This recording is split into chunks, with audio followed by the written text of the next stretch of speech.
এক মন্দির যার ছায়া পড়ে না, যার মাথার পতাকা সবসময় বাতাসের বিপরীত দিকে উড়ে, যেখানে সমুদ্রের গর্জন মন্দিরে ঢুকলেই থেমে যায়। এ কি শুধুই স্থাপত্য, না এক মহাজাগতিক লীলা?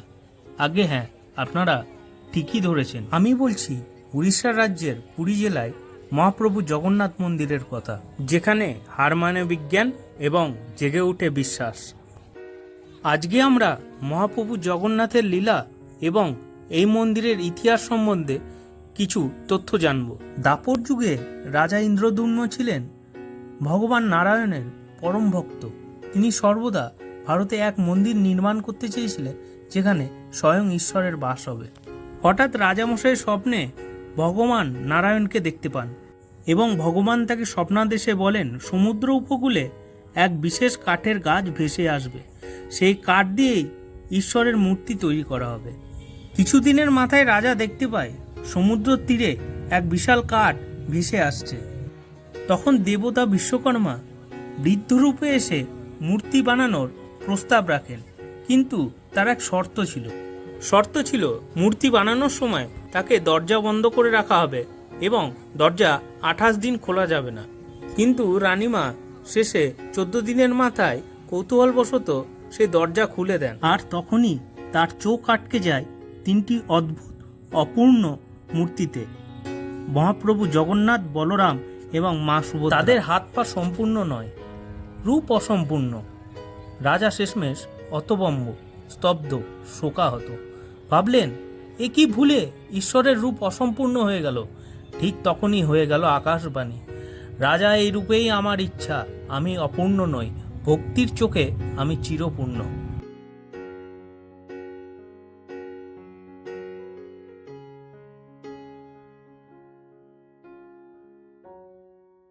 মন্দিরের উচ্চতা প্রায় 65 মিটার, যা বিশাল শিখর সহ নির্মিত।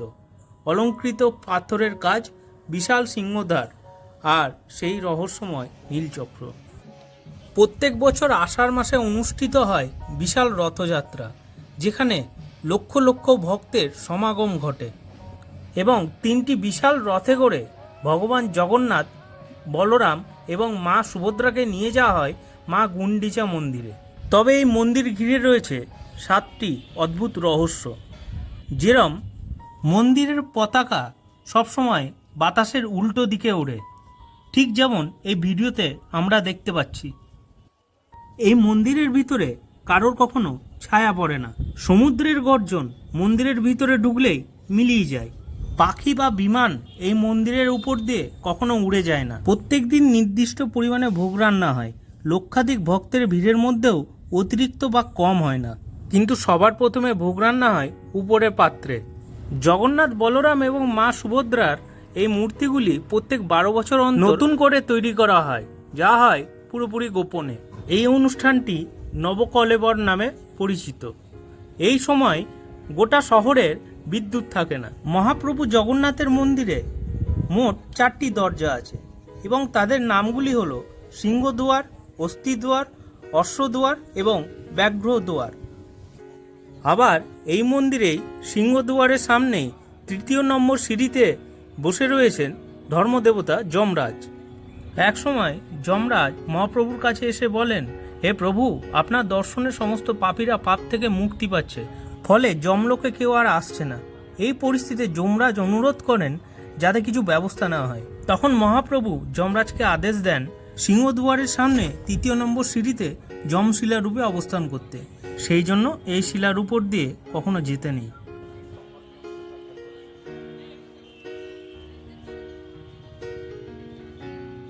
মহাপ্রভুর মূল মন্দিরের শ্রীমন্দিরের শিখরে প্রত্যেক দিন বিকেল 4:30 থেকে 5টার সময় লাল হলুদ পতাকা উত্তোলন করা হয়। মন্দিরের চূড়ায় ওঠার জন্য কোনো নিরাপত্তা সরঞ্জাম বা দড়ি ব্যবহার করা হয় না, শুধু ঈশ্বরের প্রতি ভক্তি থাকাটাই জরুরি। পতাকা হলো জগন্নাথ দেবের জীবনের প্রতীক। প্রতিদিনের নতুন পতাকা মানে নতুন দিন, নতুন প্রাণশক্তি।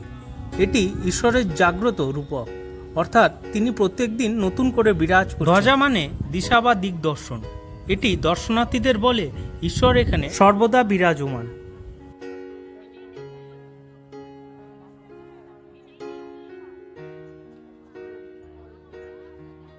জগন্নাথ মন্দির একটি শুধু মন্দির নয়, এটি একটি বিশ্বাস, এক অনুভব, যেখানে প্রত্যেকটি ইঁটে, প্রত্যেকটি ধ্বজা এবং প্রত্যেক পদক্ষেপে লুকিয়ে আছে ঈশ্বরের স্পর্শ।